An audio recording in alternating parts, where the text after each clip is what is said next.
سلامونه په ما ګرانو ماشومانو. خدای دې وکړي چې تاسو به روغ او جوړ یاست.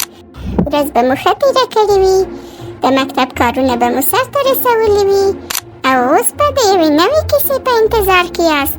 نو راځئ چې د نن کیسه تاسو ته وړاندې کړم. خدای دې وکړي چې ستاسو د پام وړ وګرځي. په شنو غونډیو کې یو ښکلی کلی و چې پکې یوه هوښیاره نجلۍ نورا اوسېده. نورا به تل آسمان ته کتل او د وریځو په شکلونو کې به یې عجیبه خیالي څېرې جوړولې.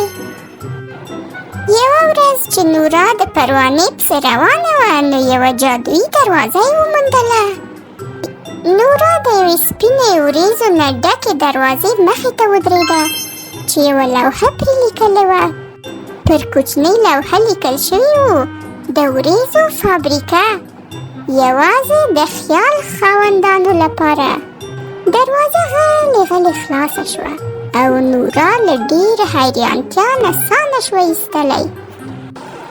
دننه یو حیرانوونکی ځای و، داسې فابریکه چې وریځې جوړولې، غټ ماشینونه چې وریځې ایستلې او کارکوونکو به شکلونه ورکول.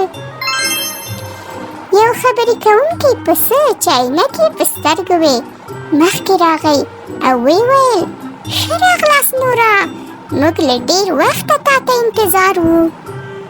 نورا دلته زده کړل چې وریځې څنګه رنګیږي او شکل ورکول کیږي او حتی موسیقي پکې پیدا کیږي. هر رنګ، هرې وریځې او هرې خوشبويي اسمان لا ښایسته کوو. نورا یو غوره وریځ جوړونکې وګرځېده.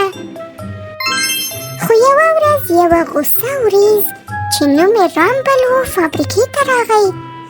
هغه د خوښۍ په ماشین کې بند شو او ټوله وریځې یې خړې او غمجنې کړې.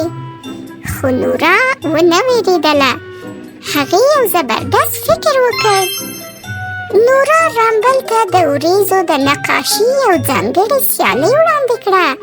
رامبل په پیل کې غرغر وکړ او غوسه شو، خو بیا یې مسکا پیل کړه. هغه خندونکې حیرانونکې وریځې جوړې کړې. دواړو یو نوی ډول وریځ جوړه کړه، د خندا وریځ. دا د خندا د وریځ نوم و.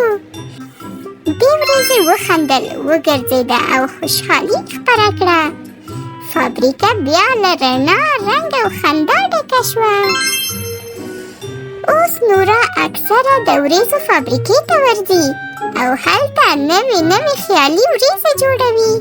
او کله چې اسمان ته وګوري، یو خندېدونکی شکل پکې وویني او ټول پوه شي چې دا ښایي چې نورا جوړه کړې ده.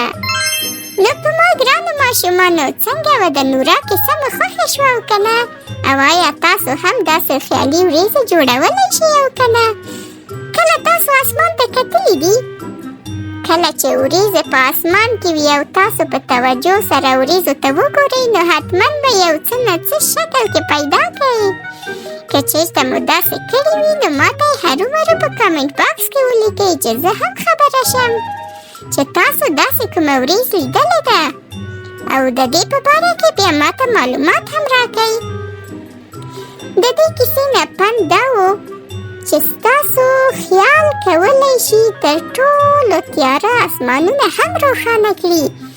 نو په ما ګرانو ماشومانو، که کیسه مو خوښه شوې وي، نو حتما یې سبسکرایب کړئ، شیر یې کړئ او ما ته کامنټ هرومرو وکړئ. ستاسو په کامنټونو باندې زه تاسو ته نورې ډېرې ښې کیسې وړاندې کوم.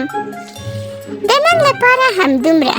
خدای دې وکړي چې د نورا کیسه مو خوښه شوې وي او اوس تاسو ته خواږه او ډېر ښه جادویي خوبونه.